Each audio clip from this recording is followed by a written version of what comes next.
Please जरा chat box पर answer कीजिएगा। आपको मेरी आवाज, स्क्रीन, वीडियो वगैरह सब क्लियर है ऑनलाइन बच्चे?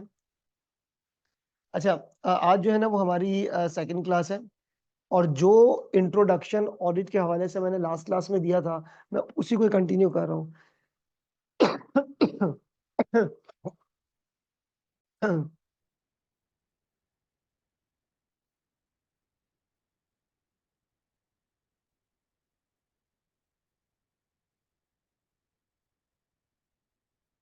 जी ऑनलाइन स्टूडेंट्स, बेटा स्क्रीन, आवाज, वीडियो वगैरह सब क्लियर है ना? ठीक है, फाइन।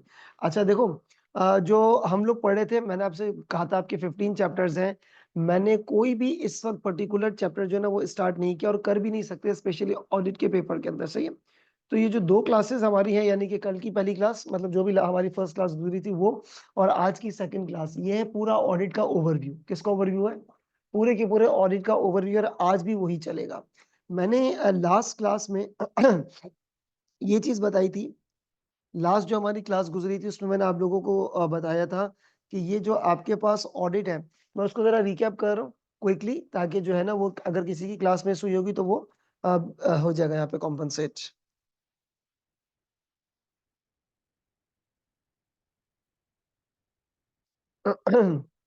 Audit overview. देखो, सबसे पहला पॉइंट, कंपनी ओन कौन करता है? Share holders. और उसको रन कौन करता है? Board of directors.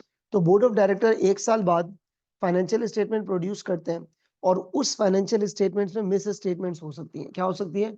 Miss statements, यानी कि गड़बड़ हो सकती है। और गड़बड़ का मतलब मैनिपुलेशन। गड़बड़ का मतलब ये होता है कि अकाउंटिंग स्टैंडर्ड क्या क्या है और हमने क्या किया, उसमें जो डिफरेंस है उसको मिस स्टेटमेंट कहते हैं। तो होता ये है कि शेयर होल्डर की तसल्ली के लिए, आई डू रिपीट अगेन, किसकी तसल्ली के लिए जी? शेयर होल्डर की तसल्ली के लिए हम लोग जो है वो एक एक्सटर्नल पार्टी बुलाते हैं, जो कि आप लोग हैं, ऑडिटर। और ऑडिटर का क्या काम होता है? एजीएम में अपॉइंट होता है। वो चेक क्या करता है? Financial statements. क्या चेक करता है? सिर्फ ये चेक करता है फाइनेंशियल स्टेटमेंट्स, कि क्या फाइनेंशियल स्टेटमेंट्स अपने अपने अकाउंटिंग स्टैंडर्ड्स के मुताबिक बनी है या नहीं बनी है। पहला पॉइंट तो ये हो गया।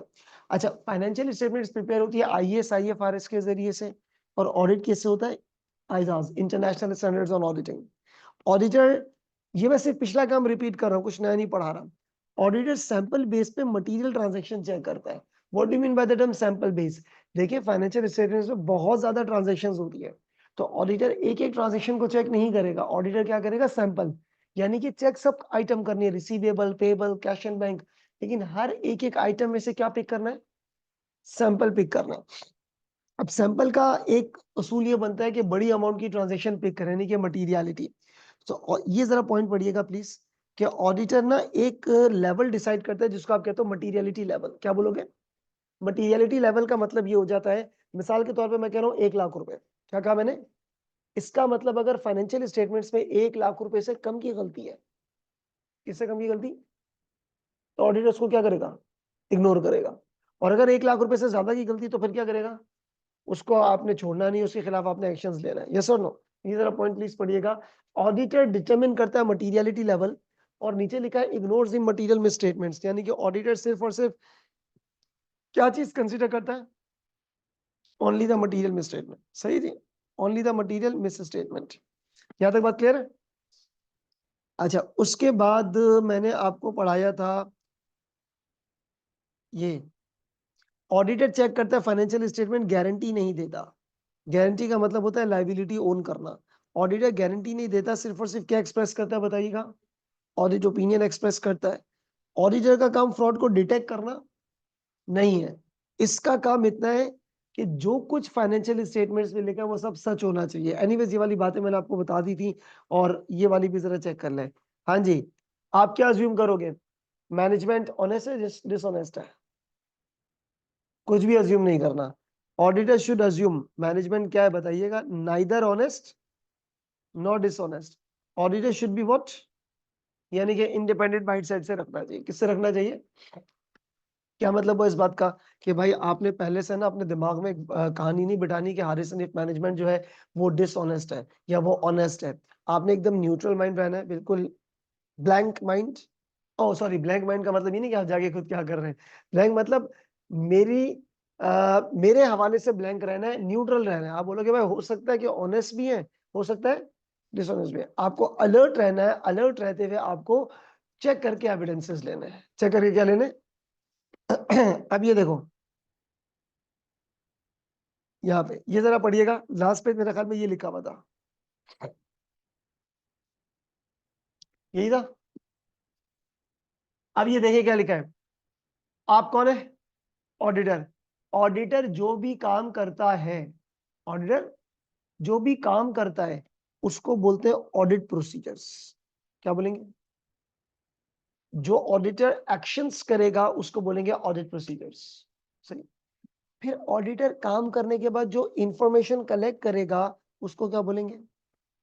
Audit evidence. क्या बोलेंगे? Audit evidence. और उस एविडेंस की बुनियाद पे ऑडिटर जो कमेंट करेगा उसको क्या बोलेंगे? ओपिनियन। इसका मतलब पता है क्या हुआ? इसका मतलब ये हुआ भाई कि जो ऑडिटर कर रहा है वो उसके प्रोसीजर्स है, और जो हासिल कर रहा है वो क्या है? वो उसके एविडेंस। यहाँ तक बात क्लियर है? यहाँ तक मैंने हमारी जो फर्स्ट क्लास गुजरी थी वहां पे मैंने करवा दिया था। अब जो है हम यहाँ से कंटिन्यू कर रहे हैं, आप नोट करके लिखेंगे प्लीज, नोट करके लिखेंगे कंटिन्यू करके।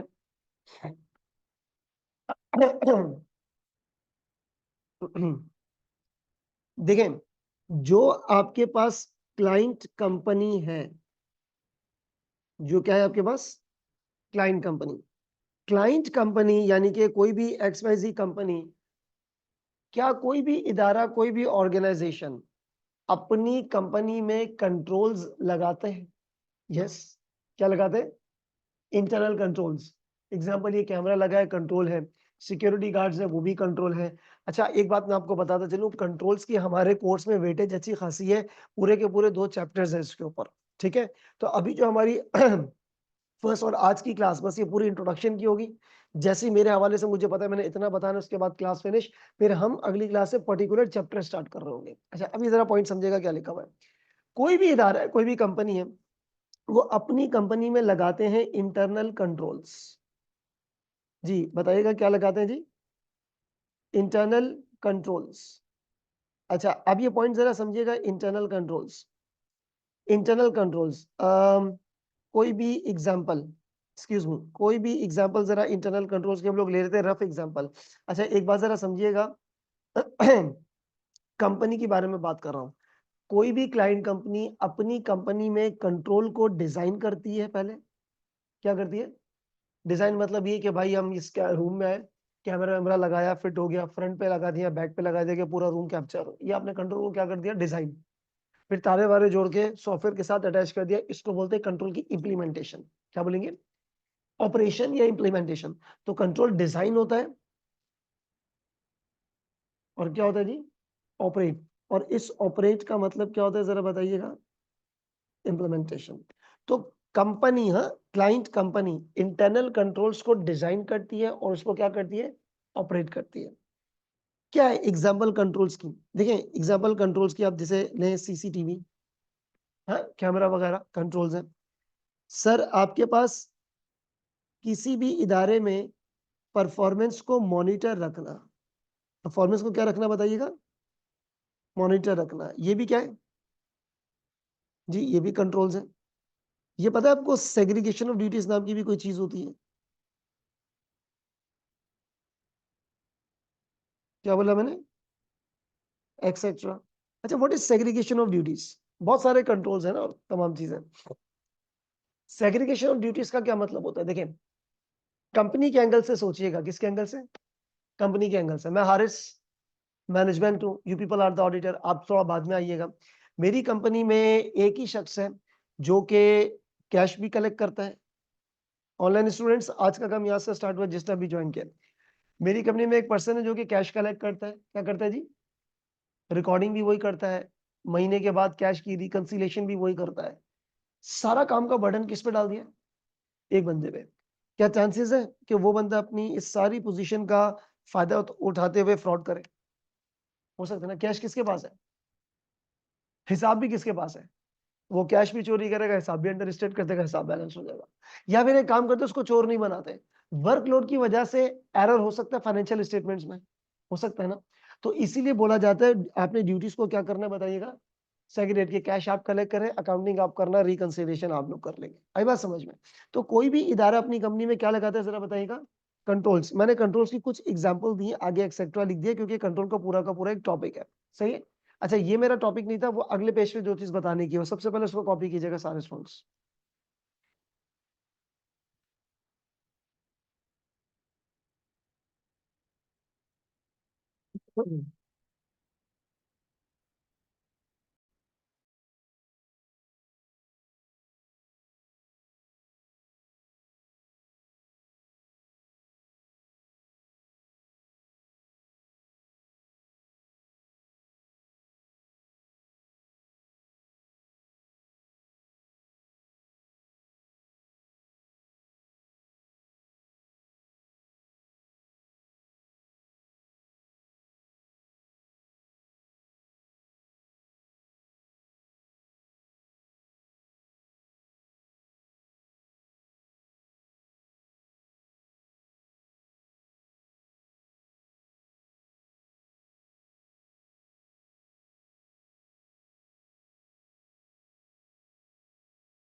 जी, इज इट डन?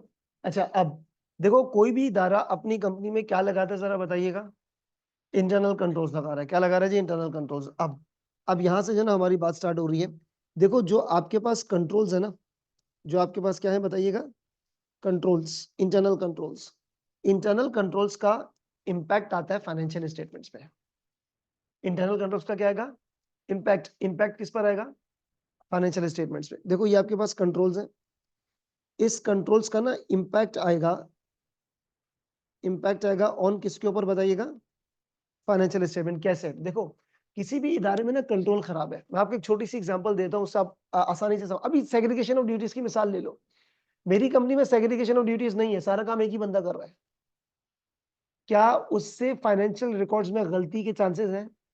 यस और नो? भाई आपके ऊपर ना बहुत ज्यादा बर्डन डाल दिया एक ही बंदे के ऊपर, वो इतना वर्कलोड हो गया, वो डबल एंट्री गलती से डेबिट का क्रेडिट हो गया, गलती से डबल पोस्ट हो गई, गलती से पोस्ट करना ही भूल गया।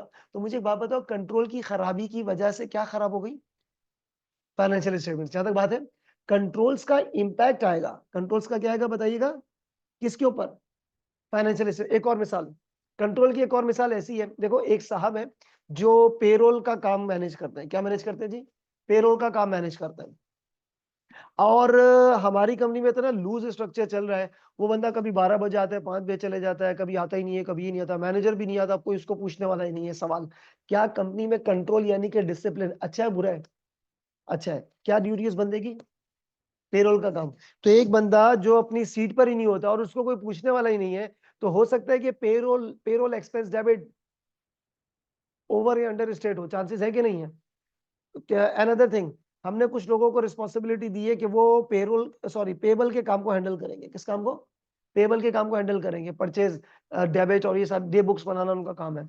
मैं देख रहा हूँ एक हफ्ते से आ ही नहीं रहे, बड़ा लूज स्ट्रक्चर चल रहा है, कोई उनके ऊपर मॉनिटरिंग नहीं हो रही है। सवाल, क्या परचेजेस या पेबल के काम में गलती के चांसेस कम है या ज्यादा है? हाँ जी, ज्यादा है। What is this? इसका मतलब कंट्रोल का इंपैक्ट आएगा किसके ऊपर? फाइनेंशियल स्टेटमेंट्स के ऊपर। क्या बात क्लियर हुई है? तो अब जरा नोटिस कीजिएगा जो मैं लिखने जा रहा हूं कि भाई कंट्रोल्स का इंपैक्ट आ रहा है जी। कंट्रोल्स का इंपैक्ट किसके ऊपर आ रहा है बताइएगा? फाइनेंशियल स्टेटमेंट्स पे।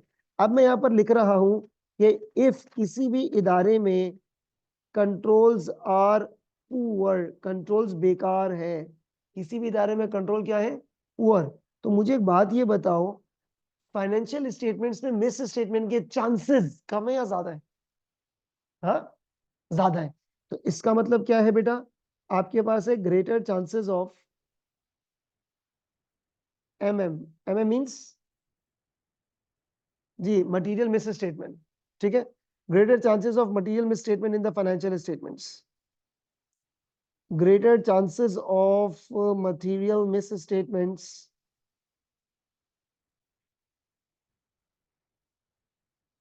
in the financial statements। जी यहां तक बात क्लियर हो गई, हाँ या ना? greater chances of material misstatement in the financial statements। दूसरा पॉइंट, अगर आपके कंट्रोल्स ये हैं, ये क्या लिखा हुआ है भाई? स्ट्रॉन्ग। अगर आपके कंट्रोल बुरे हैं तो greater chances of miss statements. अगर कंट्रोल स्ट्रॉन्ग है तो मुझे ये बताएं कि क्या मिस स्टेटमेंट के चांसेस खत्म हो जाएंगे या कम हो जाएंगे? कम हो जाएंगे। यहां पर मुझे क्या लिखना चाहिए? Less chances of,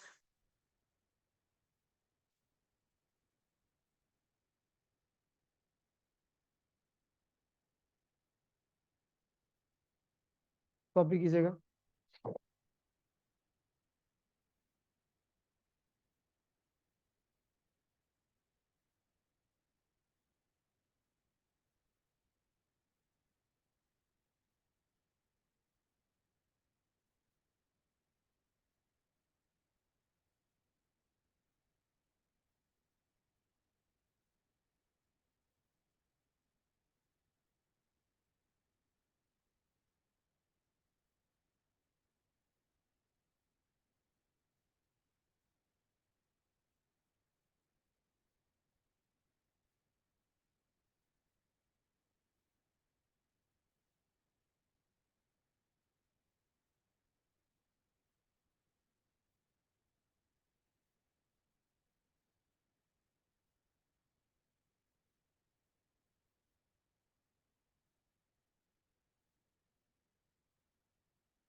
ji madam, is it done? Okay. अच्छा अब जरा एक पॉइंट सुनिएगा। ऑडिटर बेसिकली क्या चेक करने के लिए जाता है? अब है ना, तो इसको और इम्प्रोवाइज वर्जन से बोल रहा हूँ, सुने। ऑडिटर दो चीजें चेक करता है। कितनी चीजें? Number one, financial statements. Number two, हर वो चीज जिसका इंपैक्ट आएगा फाइनेंशियल स्टेटमेंट्स पे। यानी कि ऑडिटर के स्कोप में रखा हुआ है कि आपको कंट्रोल भी चेक करना है। क्या चेक करना है भाई? कंट्रोल। क्यों कंट्रोल चेक करना है भाई? इसलिए क्योंकि ऑडिटर ने दो चीजें चेक करनी है। नंबर वन, एक फाइनेंशियल स्टेटमेंट्स, और दूसरा हर वो चीज जिसका इंपैक्ट आता है किसके ऊपर? फाइनेंशियल स्टेटमेंट्स के ऊपर। तो ये चीजें आपने चेक करनी है। तो अब यहाँ पर मैं लिख रहा हूँ कि बेटा जो आपके पास ऑडिटर है, auditor checks financial statements plus everything which has impact on the जी plus everything which has impact on the financial statements. हर वो चीज फाइनेंशियल स्टेटमेंट्स प्लस हर वो चीज जिसका इम्पैक्ट आता है फाइनेंशियल स्टेटमेंट्स पे। एग्जाम्पल करके लिखिएगा कंट्रोल्स। एग्जाम्पल करके क्या लिखा जी? कंट्रोल्स। तो इसका मतलब ये है कि ऑडिटर दो किस्म के टेस्ट परफॉर्म करता है।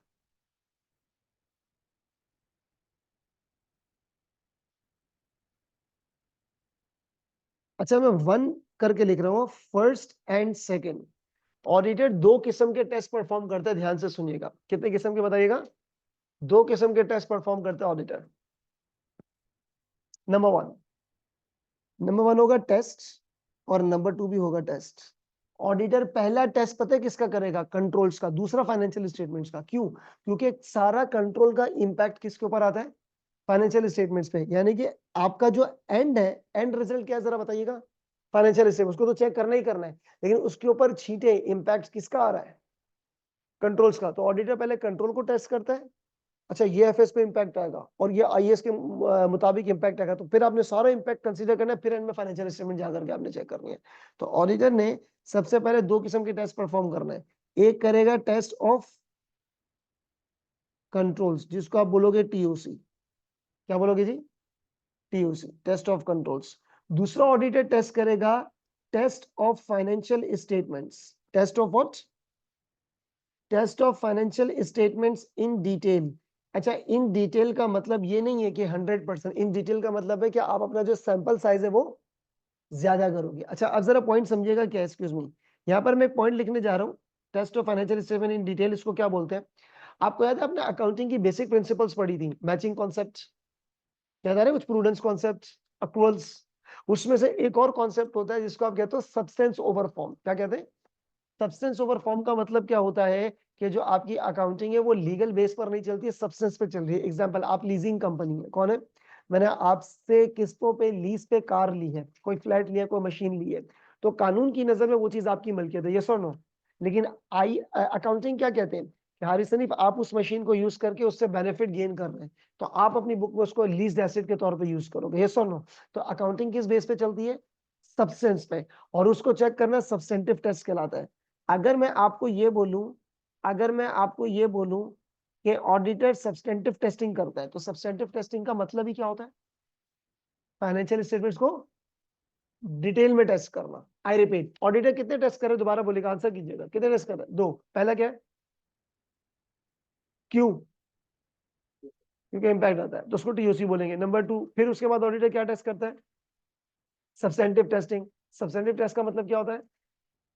फाइनेंशियल स्टेटमेंट्स को, यानी कि यहाँ पर आप आईएएस, आईएफआरएस, बुक कीपिंग वगैरह ये सारी चीजें चेक करोगे। यानी कि इन शॉर्ट वर्ड्स में मैं आपको ये बताऊं, दो चीजें हैं, एक कंट्रोल्स है, एक फाइनेंशियल स्टेटमेंट्स है। कंट्रोल टेस्ट करना टीओसी है, टेस्ट ऑफ कंट्रोल, और फाइनेंशियल स्टेटमेंट को टेस्ट करने को क्या बोलेंगे? Substantive test. कॉपी कीजिएगा।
जी, ऑडिटर दो किस्म के टेस्ट परफॉर्म कर रहे हैं। नंबर वन क्या टेस्ट है?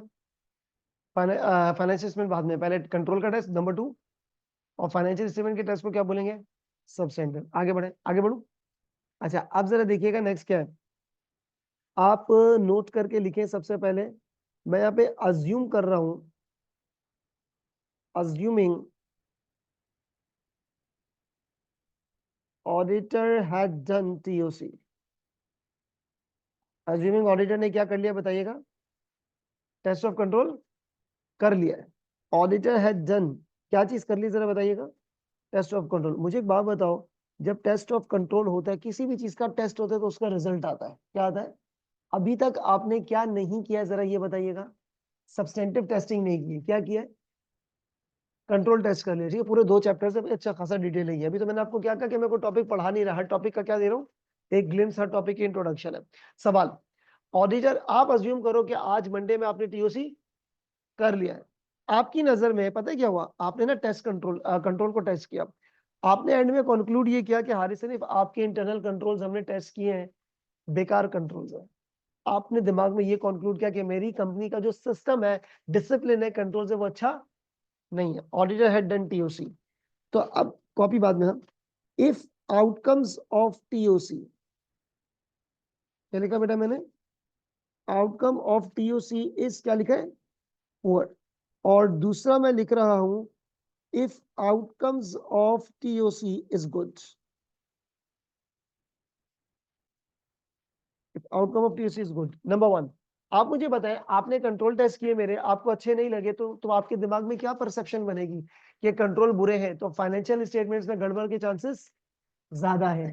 तो अब आप क्या करोगे? देखो, जब outcome of TOC is poor, तो आपके माइंड में ना ये वाली परसेप्शन बननी चाहिए कि greater chances of miss statement in the financial statement, हाँ या ना?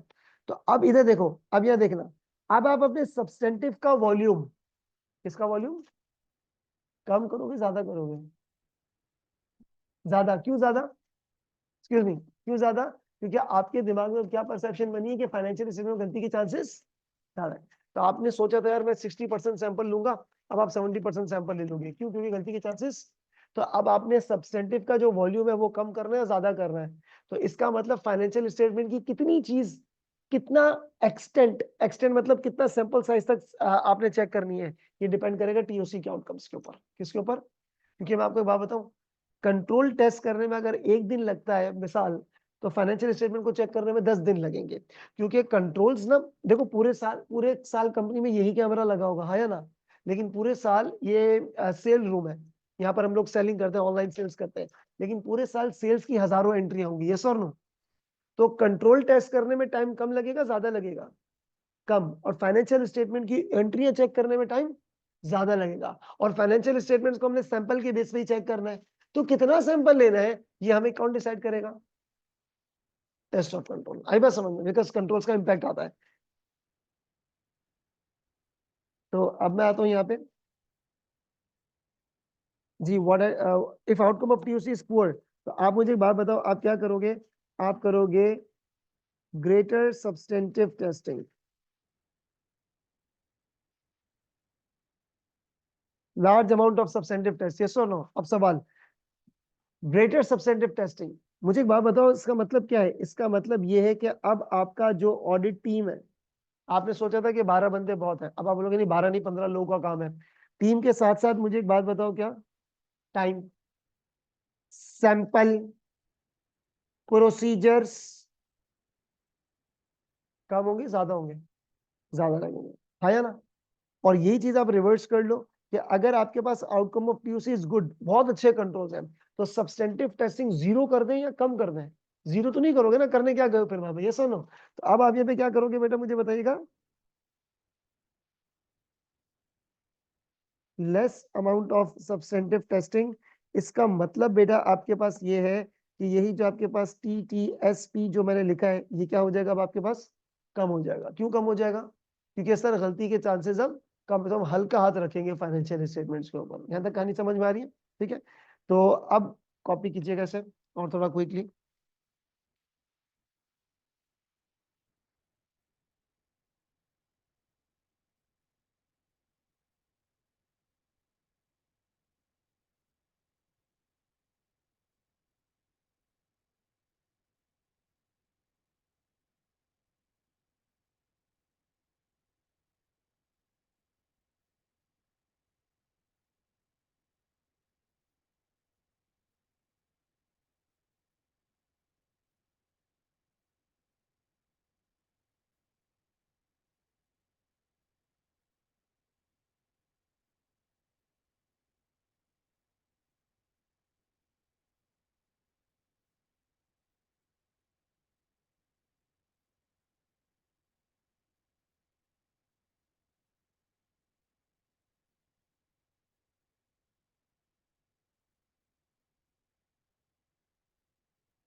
जी डन।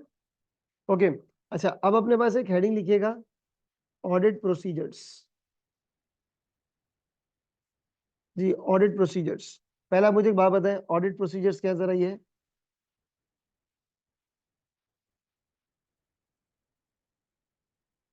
जी, ये क्या है जरा बताइएगा। एक्शंस ऑफ ऑडिटर्स, ऑडिटर के जो एक्शंस हैं उसको हम लोग बोलते हैं ऑडिट प्रोसीजर्स। यहां तक बात क्लियर है।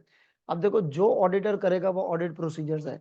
इस एक्शंस को याद रखने के लिए एक निमोनिक बिठा लिएगा दिमाग में। एक्सक्यूज मी, ये मैंने क्या लिखा है, कायरो। क्या लिखा हुआ है, कायरो। कायरो एक प्रोसीजर्स है, स्टेप्स नहीं है। बेटा ये क्या है जरा बताइएगा मुझे। प्रोसीजर्स हैं, नॉट स्टेप्स। सिंपल, सिर्फ याद रखने के लिए मैंने आपको बताया ये क्या चीज है। ऑडिटर जो कर रहा है, जल्दी बोले, उसको क्या बोलेंगे, audit procedures. And what are audit procedures, क्या आंसर लिखा हुआ है, कायरो। अब सी क्या चीज है, देखो जरा गौर से सुनना। अच्छा, इस वक्त मैं आपको क्विकली रिकैप दे रहा हूँ, सॉरी क्विकली एक्सप्लेन कर रहा हूँ ये क्या चीज है। जब पढ़ाने जाऊंगा तो ये सारी चीजें आइजा 500 में लिखी हुई है, आपको अच्छा खासा टाइम लगेगा ये पढ़ने में। अभी मैंने क्या कहा है, तमाम टॉपिक के ग्लिम्स चाहिए आपको। यस। अच्छा, सी का मतलब होता है कॉन्फर्मेशन। सी का क्या मतलब होता है जी, कॉन्फर्मेशन। और कॉन्फर्मेशन का यहां पर मतलब होता है एक्सटर्नल।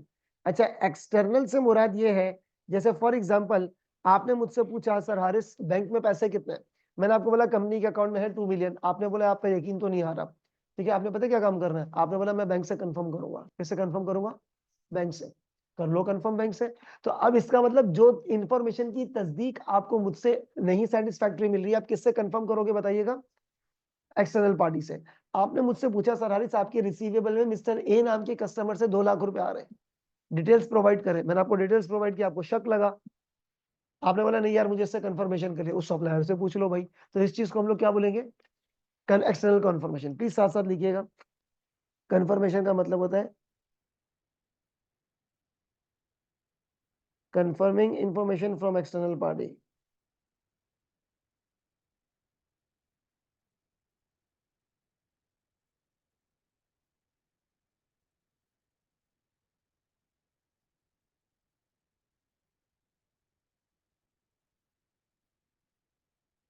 एक्सेट्रा। ये गया सी। अब आ जाओ ए। ए का मतलब होता है एनालिटिकल प्रोसीजर्स। जी बेटा, ए का मतलब क्या बोला मैंने, एनालिटिकल प्रोसीजर्स। ये क्या चीज है, देखो एनालिटिकल का मतलब निकला है एनालाइज से। एनालाइज का मतलब होता है गौर व फिक्र करना। मैं आपको एक छोटी सी मिसाल दूं और मुझे ना उसका आंसर दीजिएगा। कॉपी नहीं करना इसको, एक मिनट जरा रुके। देखो अज्यूम करें, एक्सक्यूज मी, ये देखें, मैं ऐसे ही ना एक रफ पेज ओपन कर रहा हूँ, कॉपी नहीं करना। देखिए, आप 2025 का ऑडिट कर रहे हो, किसका ऑडिट कर रहे हो, जीपी। जीपी मार्जिन आया था इस दफा, लेट से फॉर एग्जांपल व्हाट एवर जो भी आया था बाद में बात करते हैं, 2024, 2023 और 2022। लेट से फॉर एग्जांपल 2022, 23, 24 में जो जीपी था दैट वाज 41%, फिर आया 39%, फिर आ गया 42.5%, और 2025 में आ गया ये 80%। मुझे एक बात बताओ, पिछले सालों में जीपी का कितना ट्रेंड चल रहा था, ये 38, 40, 45 तक, हाँ या ना। इस साल कितना आया है, देखो एक बात मैं आपको बताऊं, अगर आप नजर से देखोगे तो ये रेशो ही है, नजरिया देखोगे तो बहुत डिफरेंस है। अगर आपको बच्चों FAR 1 या FAR 2 का पेपर आप अगर पढ़ रहे हो फाइनेंशियल एनालिसिस से, तो आप यहाँ पे तारीफ करोगे कंपनी की, कि यार कंपनी ने बहुत अच्छा परफॉर्म किया है, इन्वेस्टमेंट ज्यादा से ज्यादा आएगी। लेकिन इस वक्त आप फाइनेंशियल स्टेटमेंट्स प्रिपेयर करने वाले नहीं हो, कौन हो। एक बात आगे मैं लिखूंगा अभी थोड़ी देर में, एक ऑडिटर का काम होता है शक करना, जिसको शक करना नहीं आता वो ऑडिटर नहीं है। ठीक है, क्योंकि देखो जब तक मुझे आप पे शक नहीं होगा मैं प्रोसीजर नहीं करूंगा, मुझे आप पे भरोसा है मैं आपकी इन्वेस्टिगेशन नहीं करूंगा। तो और ये जो है ना रिस्क असेसमेंट, क्या बोला मैंने, शक कर रहा है, ये टॉपिक है। चैप्टर नंबर 3 का नाम ही यही है, रिस्क असेसमेंट। आपको सिखाया जाएगा कि आप लोग कैसे रिस्क क्रिएट करना है कंपनी में। अब सुने, मुझे एक बात बताओ, अगर आप FAR 1 या FAR 2 की नजर से देखते हो फाइनेंशियल स्टेटमेंट से, तो परफॉर्मेंस तो बहुत अच्छी है। लेकिन क्या आप कंपनी की परफॉर्मेंस इवैल्यूएट करने के लिए आए हो, नहीं भाई। आप क्या करने आए हो कि जो कुछ लिखा है वो सच लिखा है या नहीं, यस और नो। मुझे एक बात बताओ, आप तो उसको शक की नजर से देखोगे, यार हारिस भाई पिछले 3 सालों में तो आपका जीपी मार्जिन 40-41% था, अभी अचानक से कितना हो गया, डबल हो गया ऑलमोस्ट। आपके दिमाग में दो शक आएंगे, आपके दिमाग में क्या शक आएंगे बेटा, सर या तो आपने सेल ओवर स्टेट की या सीओजीएस। सर बड़ी गड़बड़ की बात है, अजीब सा फ्लक्चुएशन नजर आ रही है। चलो एक काम करते हैं, मान लो ये होता 42%, क्या आपको कोई ज्यादा शक होता? एक चीज किस में नजर आ रही है? ट्रेंड पे नजर आ रही है, सर नो? तो अनयूजुअल इंक्रीज था ये। 80% क्या था बेटा? अब सोचो 80 के बजाय ये होता सिर्फ 10%, तो ये अनयूजुअल डिक्रीज है। क्या है? एनालिटिकल प्रोसीजर, आसान लैंग्वेज में समझिएगा। एनालिटिकल प्रोसीजर का मतलब होता है इंफॉर्मेशन को कंपेयर करना। क्या करना? और उस कंपैरिजन के बाद अगर कोई चीज अनयूजुअल है, क्या है, उसको पीछे पड़ के इन्वेस्टिगेट करना। अब एक सवाल मैं आपसे पूछता हूं, मुझे आंसर करना। बेटा कितनी परसेंटेज का जो डिफरेंस है वो नॉर्मल है, कितना एबनॉर्मल है? ऑडिटर की जजमेंट है मटीरियलिटी। मिसाल आपने अज्यूम कर लिया 8% तक का जो चेंज आएगा ना वो नॉर्मल है। वो क्या है? 8 से ऊपर एबनॉर्मल। अब आपकी जगह पर ये होती, क्या आप भी 8% लेती? हो सकता है आप 7 ले लेती, 9 ले लेती, 10% ले लेती। इनकी जगह आप होते, क्या आप 10% लेते? हो सकता है 12 ले लेते। उसकी आपकी जगह में हो तो कुछ और परसेंटेज होता। तो सवाल की ऑडिटर की क्या है भाई? जजमेंट है। तो एनालिटिकल प्रोसीजर का बेसिकली मतलब क्या होता है? इसका मतलब होता है कंपैरिजन करना। क्या करना बेटा? Comparison of information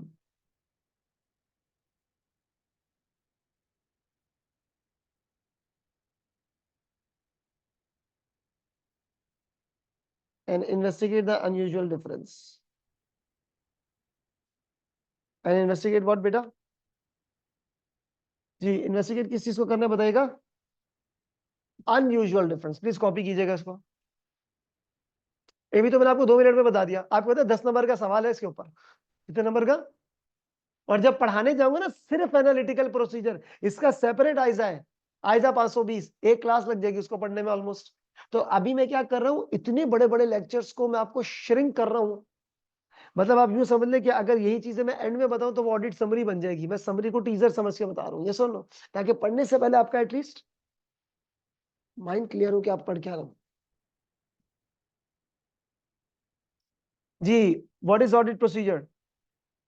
Cairo, C for confirmation, A for analytical procedures.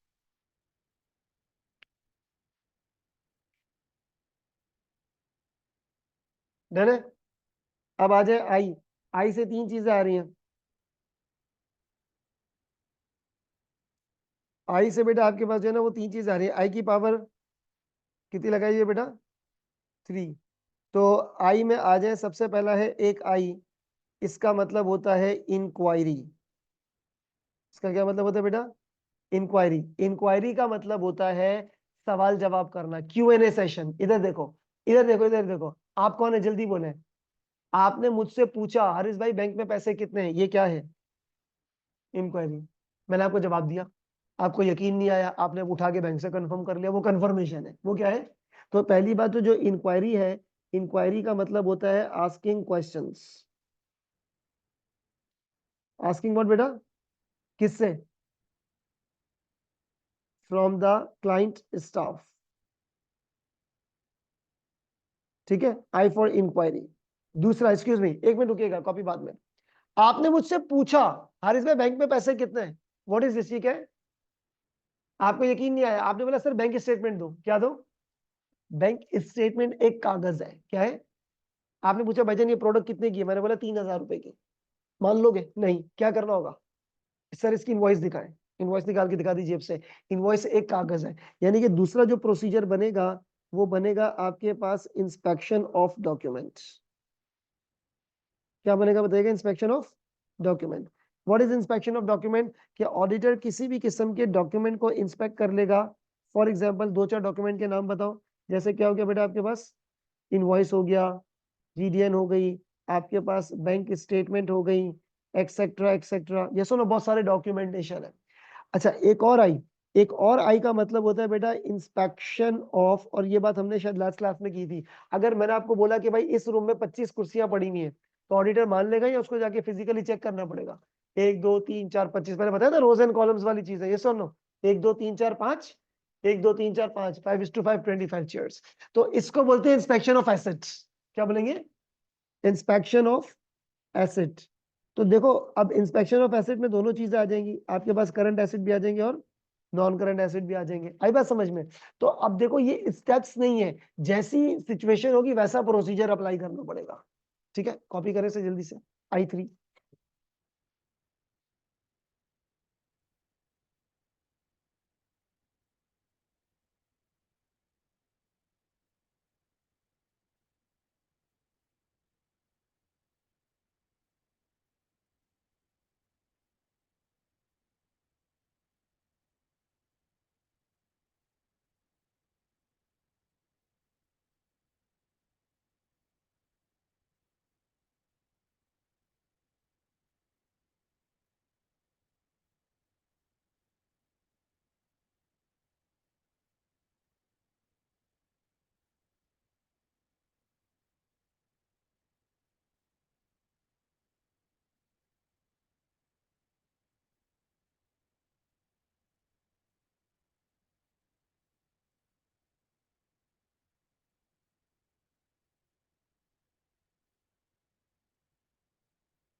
Ji done.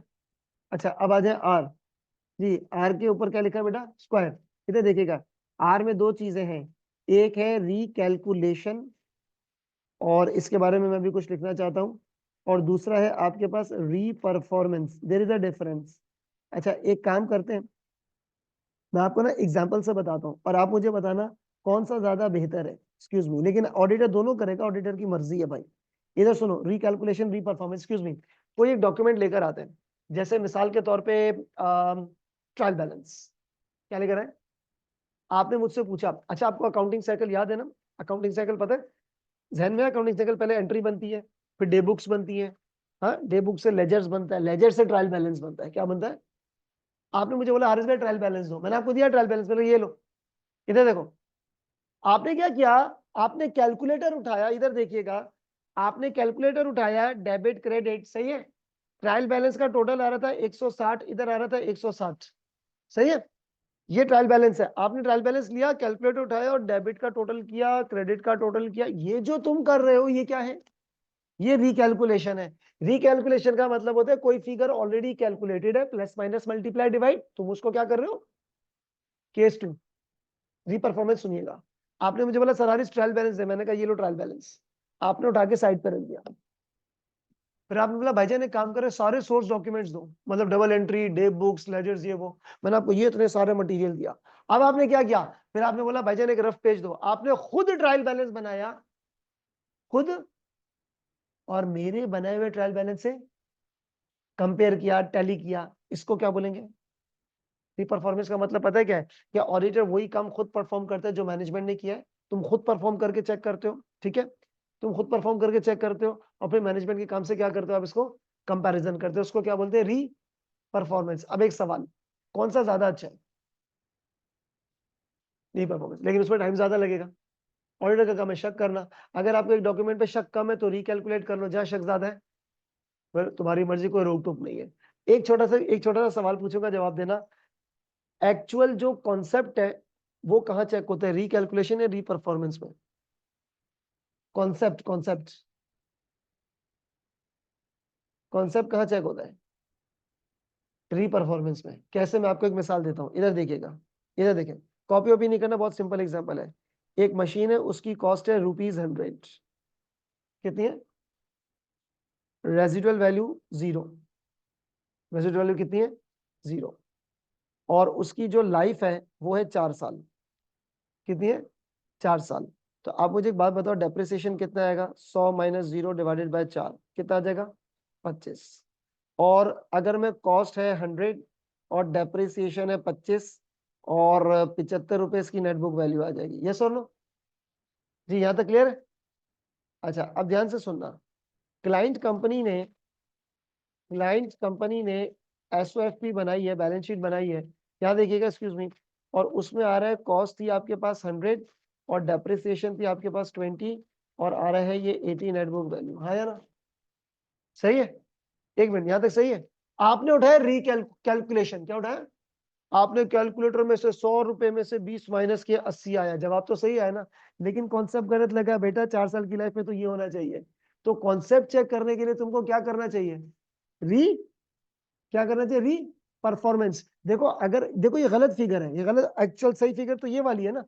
अगर मैं गलत फिगर लिखूं, 100 में से 20 माइनस करूंगा तो 80 ही आएगा। लेकिन भाईजान पीछे कॉन्सेप्ट गलत लगा हुआ है यार। हाँ, कॉन्सेप्ट क्या लगा हुआ है? हो सकता है आपने रेजिडुअल वैल्यू ले ली, मतलब कुछ भी आपने कैलकुलेशन गलत कर दिया, आपने कॉन्सेप्ट ही गलत लगा दिया है। जब अब आप देखो, अगर मैं 100 रुपए में से 10 रुपए माइनस करूंगा, 90 करूंगा, तो आंसर तो सही आ रहा है ना, 90 है। लेकिन बैकएंड पे क्या गलत लगा हुआ है? तो अगर आपको किसी चीज का कॉन्सेप्ट चेक करना होगा तो आपको उसके लिए क्या करना चाहिए? री परफॉर्मेंस चेक करनी चाहिए। तो रिकैलकुलेशन का बेसिकली क्या मतलब होता है बेटा? रिकैलकुलेशन का मतलब ये होता है कि जो आपका ऑडिटर है ना,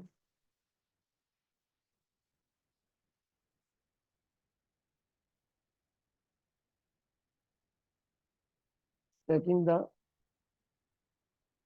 टोटल ऑफ फिगर्स, यानी कि mathematical accuracy.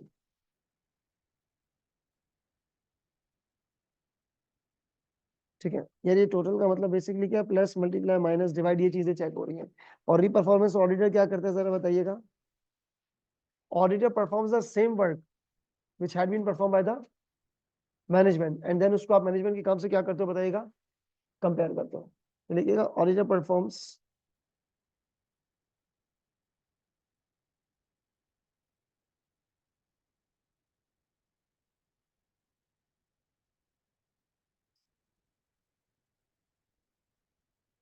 Auditor perform the same work which, ठीक है, which had been perform by the management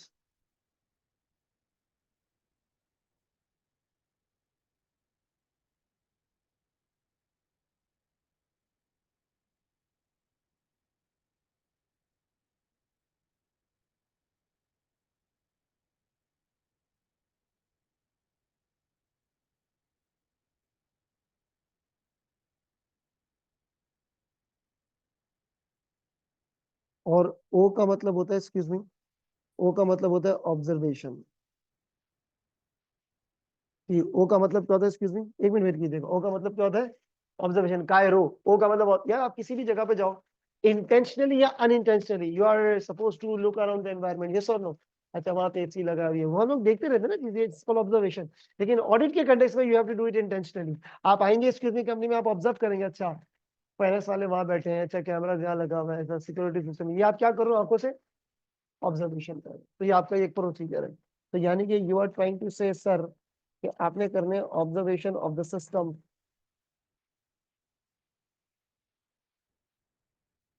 culture, control environment,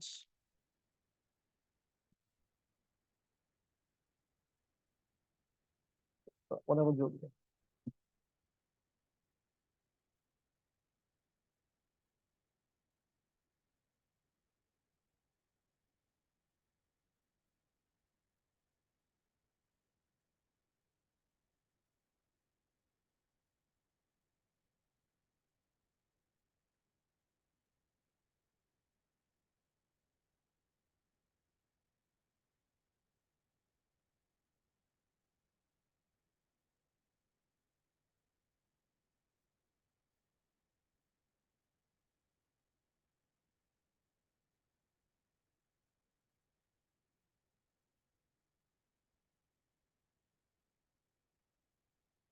ji, is it done?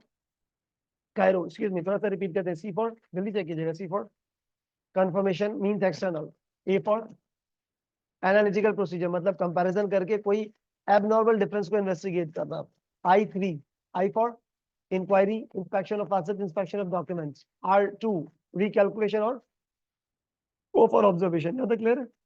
Okay, अब आगे प्रोसीड करें। देखो यहाँ पर ना, अब मैंने आपको दो चीजें बतानी है, और वो दो चीजें क्या है, बड़ी सिंपल है। एक्सक्यूज मी, पहले आप मुझे बताओ, आपको अकाउंटिंग साइकिल याद है? सबसे पहले आप एंट्री बनाते हो, क्या बनाते हो? उसके बाद आप बनाते हो डे बुक्स, फिर डे बुक से जाती है लेजर में, लेजर से बनता है ट्रायल बैलेंस, फिर वो बैलेंस नहीं होता, फिर आप एरर निकालते हो। क्या निकालते हो? फिर आप एरर की रेक्टिफिकेशन करते हो, फिर एडजस्टेड ट्रायल बैलेंस बनता है, फिर फाइनेंशियल स्टेटमेंट बनते हैं। यस और नो?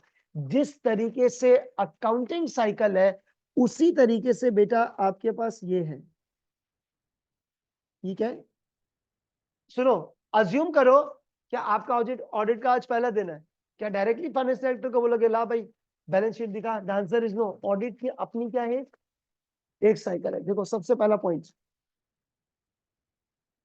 सबसे पहला पॉइंट तो जो आपके पास ऑडिटर है ना, वो अपॉइंट होता है। ऑडिटर क्या होता है बेटा, जरा मुझे बताइएगा? अपॉइंट या फिर रीअपॉइंट। अच्छा, रीअपॉइंट का मतलब क्या है कि अगले साल वही बंदा ऑडिटर दोबारा बना, वही फॉर्म बनी। यस और नो? तो सबसे पहला पॉइंट ऑडिटर अपॉइंट हो गया, सही है। अब सवाल, कौन सी महफिल में अपॉइंट होता है, जरा बताइएगा? एजीएम में, सही है। उसके बाद सेकंड नंबर पे आपके पास बनेगा एईएल। क्या बनेगा जी, बताइएगा? AEL. Sir what is AEL? ये एईएल क्या चीज है? एईएल बेसिकली कहलाता है ऑडिट एंगेजमेंट लेटर। क्या कहलाएगा? एक एग्रीमेंट बनेगा ऑडिट फर्म और मैं मैनेजमेंट के दरमियान। क्या बनेगा? एक एग्रीमेंट। क्या ऐसा ही है क्या भाई, ऑडिटर आ जाए भाई? नहीं, एक एग्रीमेंट बनेगा, फॉर्मल एग्रीमेंट। आइजा 210 में लिखा हुआ है कि एग्रीमेंट आपको बनाना जरूरी है, सही है। सो ऑडिटर सबसे पहले क्या हुआ, जरा बताइएगा? अपॉइंट या रीअपॉइंट। उसके बाद क्या हुआ? AL. What is AL? Audit engagement letter. बेटा ये क्या, जरा मुझे बताएं? एग्रीमेंट है, क्या है? एग्रीमेंट बिटवीन फर्म और क्या, क्लाइंट। क्या था क्लियर इसके? पहले ऑडिटर अपॉइंट होगा, फिर एईएल बनेगा। उसके बाद जब आप फॉर्मली कंपनी में आ जाओगे, तो आपके पास होगी प्लानिंग स्टेज। कौन सी फेज होगी बताइएगा? Planning phase. ऑडिट छापा नहीं है, audit is the pre planned activity. आपने प्लानिंग फेज में बात करनी है। किस फेज में बात करनी है? प्लानिंग फेज में। और प्लानिंग फेज में एक बात मैं आपको बता दूं, बहुत सारे काम है। प्लानिंग फेज पे क्या बोला मैंने? One of the important task है रिस्क असेसमेंट। देखो आप जब कंपनी में आ गए ना, आपने मांगी फाइनेंशियल स्टेटमेंट। क्या मांगी है? एनालाइज करना है, गौर करना है। आपने बोला नहीं, इस इन्वेंट्री में मुझे डाउट है, या प्रोसीजर ज्यादा करेंगे, कर रहे नहीं है, करेंगे फ्यूचर में। तो प्लानिंग फेज में आपके मैनी टास्क है। क्या बोला मैंने? मैनी टास्क है, लेकिन one of the important task जो है, वो है रिस्क असेसमेंट। क्या बोला वो? क्या हुआ सबसे पहले ऑडिटर, जल्दी बताइएगा? अपॉइंट हुआ। अपॉइंट होने के बाद एईएल बनेगा। उसके बाद कंपनी में आ जाओगे, क्या करोगे? अभी आपकी एफिशिएंसी पे डिपेंड करता है कि प्लानिंग फेज 1 दिन का काम है, 10 दिन का काम है, 20 दिन का काम है। यस और नो? ये प्लानिंग स्टेज है। इसके बाद क्या होगा? नंबर 4 पे आप करोगे परफॉर्मिंग ऑडिट। क्या करोगे बताइएगा? Performing the audit. वेट कीजिएगा। और ऑडिट परफॉर्मिंग में दो चीजें होती हैं, पहले टीओसी होगा, फिर क्या होगा? substantive. And I think you know what is TUC and what is substantive, हाँ या ना? तो ऑडिटर, एक्सक्यूज मी, अपॉइंट हुआ, ऑडिट एंगेजमेंट लेटर बना, फिर बना प्लानिंग। प्लानिंग के बाद क्या? टीओसी और सब्सटेंटिव, जिसको परफॉर्मिंग द ऑडिट बोलेंगे। तो जब आप ये काम कर लोगे, उसके बाद नंबर 5 पे एक चीज होती है जिसको हम कहते हैं रिव्यू या कंक्लूजन स्टेज। रिव्यू या क्या बेटा? Conclusion stage. यहां पर क्या करोगे जरा मुझे बताएंगे? रिव्यू या कंक्लूजन स्टेज पे यहां पर ऑडिटर सारे के सारे वर्किंग पेपर्स को रिव्यू कर रहा है। किसको रिव्यू कर रहा है? अब आप बोलोगे भाईजान ये वर्किंग पेपर्स क्या है? नोट करके मैं सबसे पहले इधर आपको बता देता हूँ वर्किंग पेपर्स क्या चीज है। और वर्किंग पेपर्स बहुत ही ज्यादा इंपॉर्टेंट चीज है। आयजा 230 में लिखा हुआ है 5 साल तक संभाल के रखना जरूरी है वर्किंग पेपर। अभी तो देखो हम लोग कोई आयजा पढ़ ही नहीं रहे, लेकिन आपको हर चीज के बारे में पता है। मैं आपको एक मिसाल दूं, जरा यहाँ सुनिएगा, एक्सक्यूज मी, होता क्या है। ऑडिट टीम है, क्या है, आपको रिस्पॉन्सिबिलिटी दी, आपने इन्वेंट्री का ऑडिट करना है। किसका ऑडिट करना है? सुने, तो आप क्या करेंगी, आप वर्किंग पेपर बनाएंगी इन्वेंट्री के। उसमें पता है क्या लिखेंगी ये, इन्होंने इन्वेंट्री पे क्या प्रोसीजर लगाए, क्या एविडेंस कलेक्ट किया, और आपका ओपिनियन क्या है, पूरी एफएस पे नहीं, सिर्फ आपको टास्क दिया भाई रिसीवेबल का ऑडिट करोगे, तो ये साहब रिसीवेबल के वर्किंग पेपर्स बनाएंगे कि तुम्हारा नाम क्या है, तुमने रिसीवेबल पे क्या प्रोसीजर लगाया, क्या एविडेंस कलेक्ट किया, तुम्हारा क्या कहना है रिसीवेबल के ऊपर, यस और नो। हर चीज को डॉक्यूमेंट, जिस तरह मैं आप लोगों, आपने पेपल में सेम काम किया, मैंने एनसीए में, जिस तरह मैं आप लोगों को पढ़ा रहा हूं, तो क्या आप अपना रजिस्टर मेंटेन कर रहे हो? ये आपके क्या है, वर्किंग पेपर्स है। पढ़ाने से पहले मैं कोई नोट्स की वर्किंग कर रहा हूँ, वो मेरे क्या है, वर्किंग पेपर्स हैं। तो वर्किंग पेपर इज बेसिकली कि ऑडिटर को अपना हर काम डॉक्यूमेंट करना है, हर काम क्या करना है, डॉक्यूमेंट। तो वर्किंग पेपर्स क्या चीज होती है जी, वर्किंग पेपर्स का बेसिकली मतलब ये होता है कि जो आपका ऑडिटर है, auditor has to document everything, ठीक है। लाइक अगर मैं आपको एग्जांपल दूं कि आपका नाम है, ठीक है, अच्छा बहुत, वैसे 12 कंटेंट्स है, कितने कंटेंट्स है, लेकिन इस वक्त सिर्फ समझने के लिए मैं आपको बता रहा हूँ आपने क्या क्या लिखना है।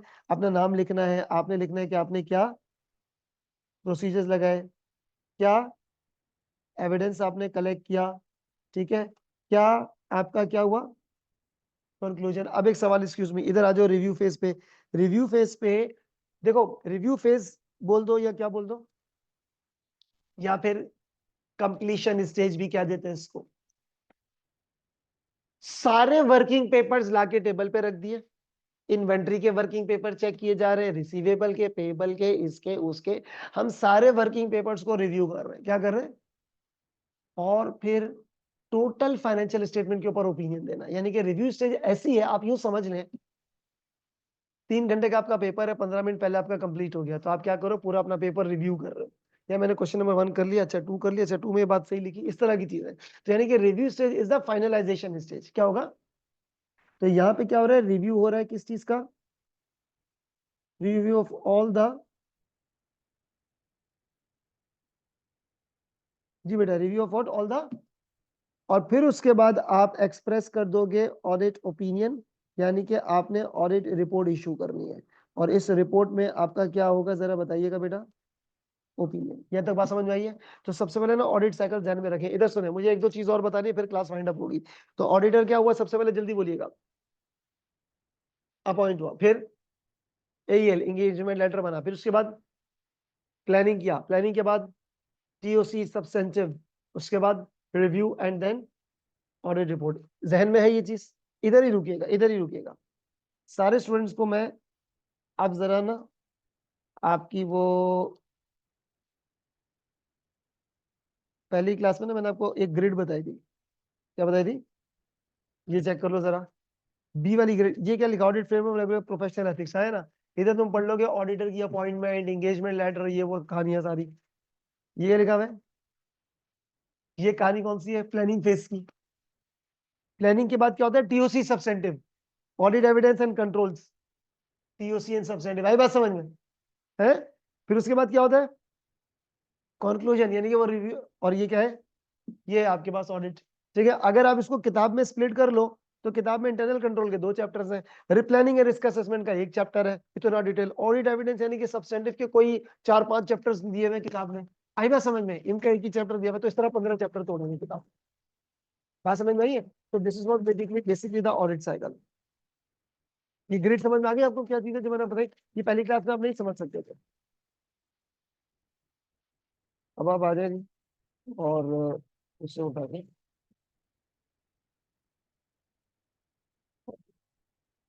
तो जल्दी से कॉपी कीजिएगा, मुझे एक चीज और बतानी है।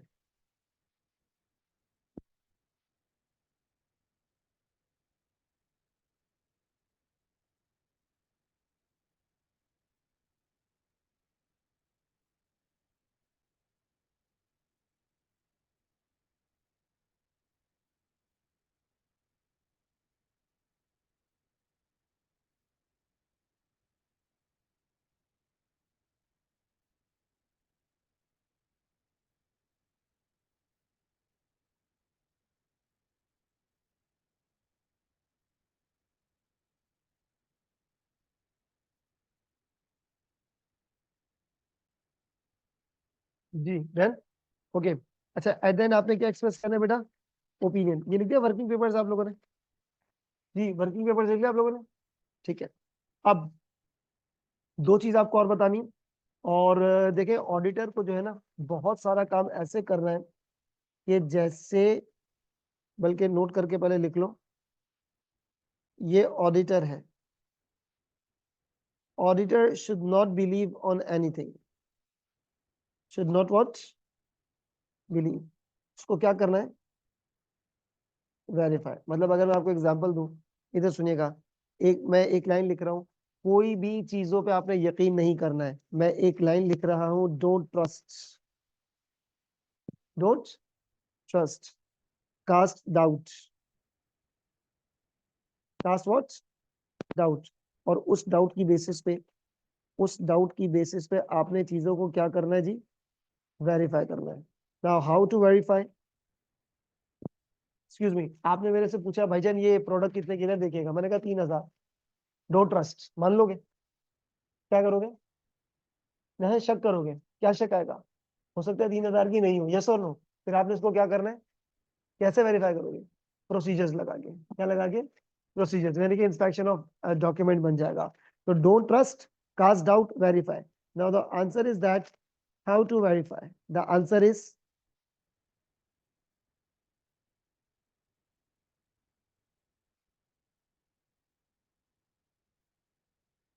The answer is not through what?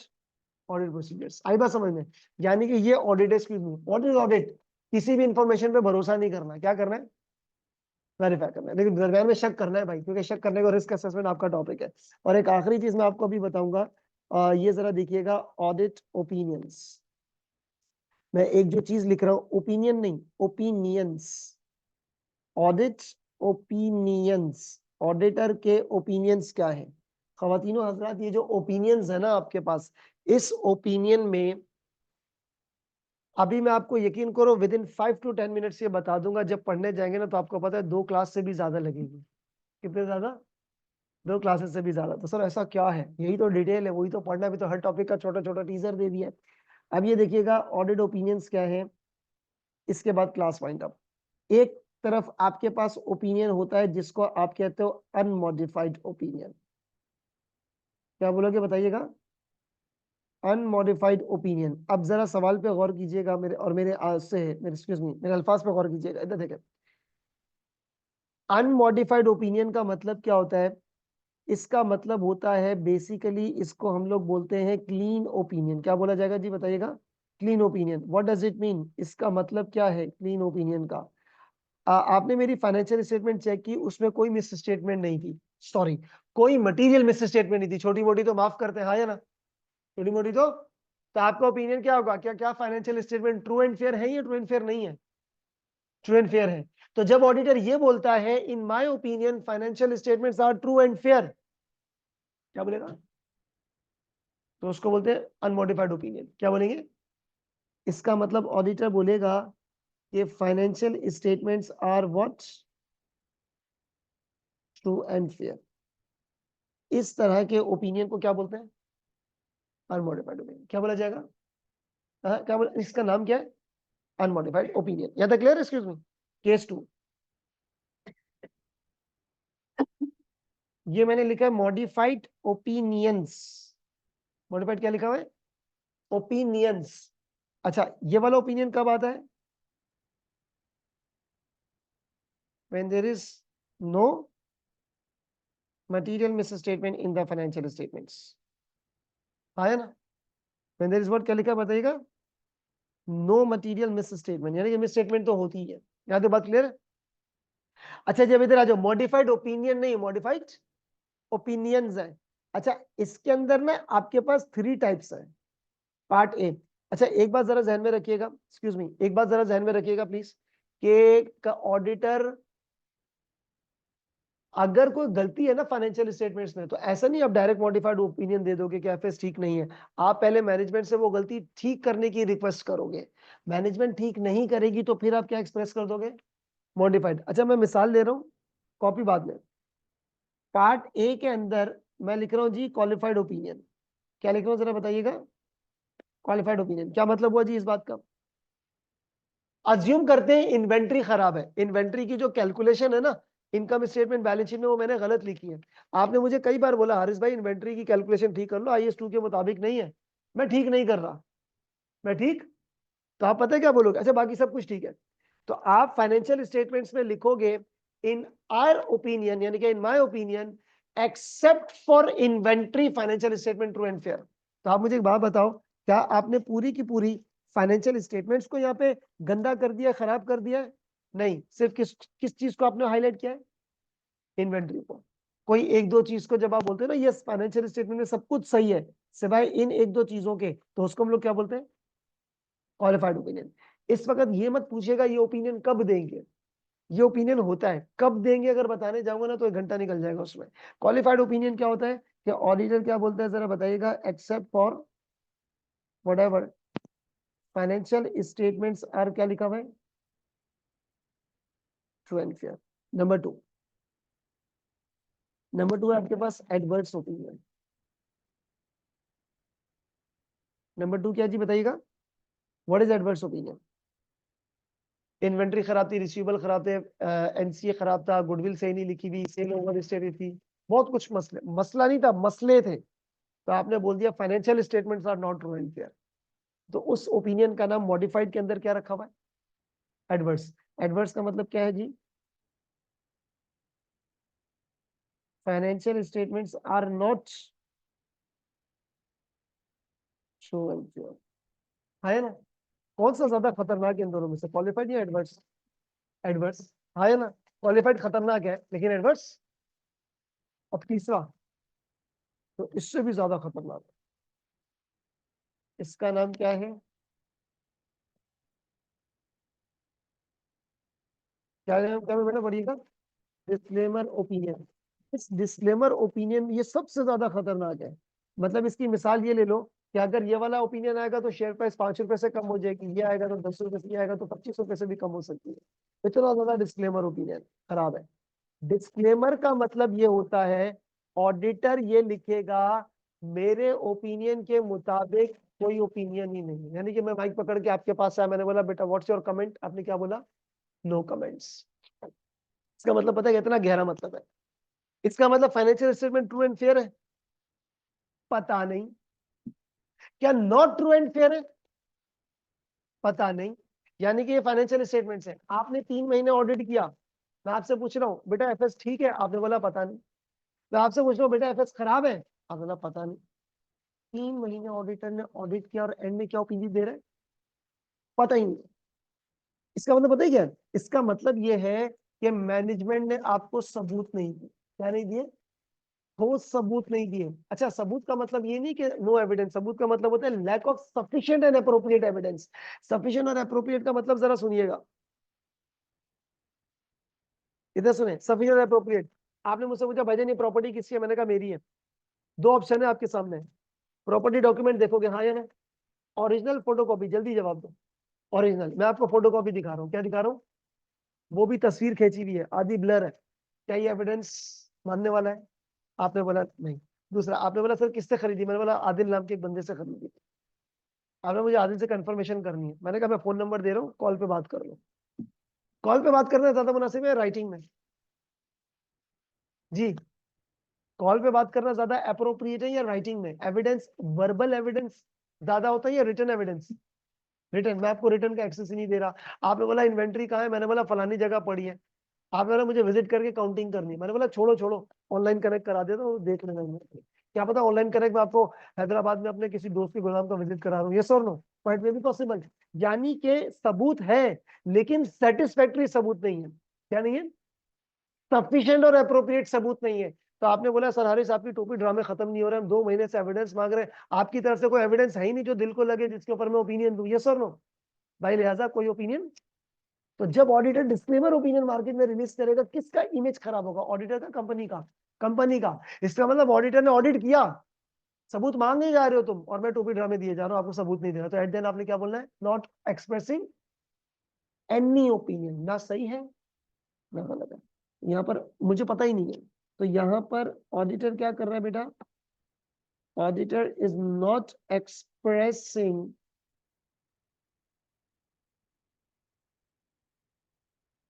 क्या लिखा है बेटा, बताइएगा जरा, ये क्या लिखा हुआ है, एनी ओपिनियन। और ये कब होता है, when there is lack of evidence या lack of sufficient and appropriate evidence?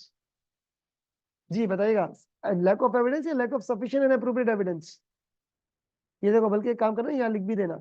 और ऑडिट प्रोसीजर, प्रोसीजर लगा के बेटा क्या कलेक्ट करते हो बताइएगा, एविडेंस। और एविडेंस होना चाहिए, अभी उर्दू में बोलते हैं ठोस सबूत होना चाहिए। क्या होना चाहिए, ठोस सबूत। और उसको हम लोग क्या बोलेंगे बेटा, सफिशिएंट एंड एप्रोप्रिएट। एक काम करो, वर्बली मुझसे सुन लो, जज अदालत में क्या कहता है, तमाम सबूतों और गवाहों को मद्देनजर रखो। तमाम तमाम तमाम मीन्स कब, बात सुनो, आपको एक नहीं ज्यादा एविडेंस चाहिए। और एप्रोप्रिएट का मतलब होता है रिलायबल हो। क्या हो, इधर सुनो, इधर इधर सुनिएगा, एक्सक्यूज मी। आपने मुझे बोला सर इन्वेंट्री, मैंने आपको इन्वेंट्री वेयर हाउस विजिट नहीं करवाया, आपको उसकी तस्वीरें वीडियो दिखा दी, यस और नो? नंबर 2, आपने बोला इन्वेंट्री कितने की, मैंने बोला 5,000 की। आपने बोला इनवॉइस, मैंने बोला इनवॉइस ओरिजिनल तो नहीं, फोटो कॉपी देख के गुजारा कर ले। आपने बोला किससे खरीदी है, मैं उससे पूछना चाहता हूँ। मैंने आपको राइटिंग की इजाजत नहीं दी, कॉल पे बात करा दी मोबाइल नंबर से। या तो लैंडलाइन नंबर हो तो समझ भी आता है फलानी शॉप का नंबर है, हाँ या ना। मोबाइल पे क्या पता नीचे कोई मेरा दोस्त बैठे हुए बात करा, हाँ हाँ मैंने तो, मैंने आपको 3 सबूत दिए, कितने दिए, ये सफिशिएंट तो है लेकिन अप्रोप्रिएट नहीं है। सफिशिएंट का मतलब होता है क्वांटिटी, अप्रोप्रिएट का मतलब होता है क्वालिटी, जिसपे भरोसा किया जा सके। क्या किया जा सके, भरोसा। तो सवाल क्या है, सवाल ये है कि अब आप मुझे एक बात बताएं, आप ये वाला ओपिनियन आप कब दोगे, जरा ये बताइएगा। when there is lack of evidence या lack of sufficient and appropriate evidence? lack of sufficient and appropriate evidence। तो ये चीज है भाई आपके पास ऑडिट ओपिनियंस।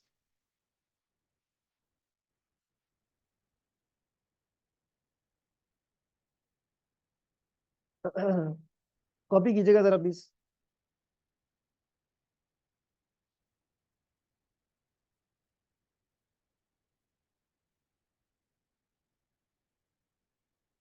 ये था मेरी नजर में ऑडिट का ग्लिम्स ओवरव्यू। जितना मैं समझता हूं कोई भी चैप्टर स्टार्ट करने से पहले एक बच्चे को पता होना चाहिए। सारे स्टूडेंट इसको कॉपी कर लें अभी।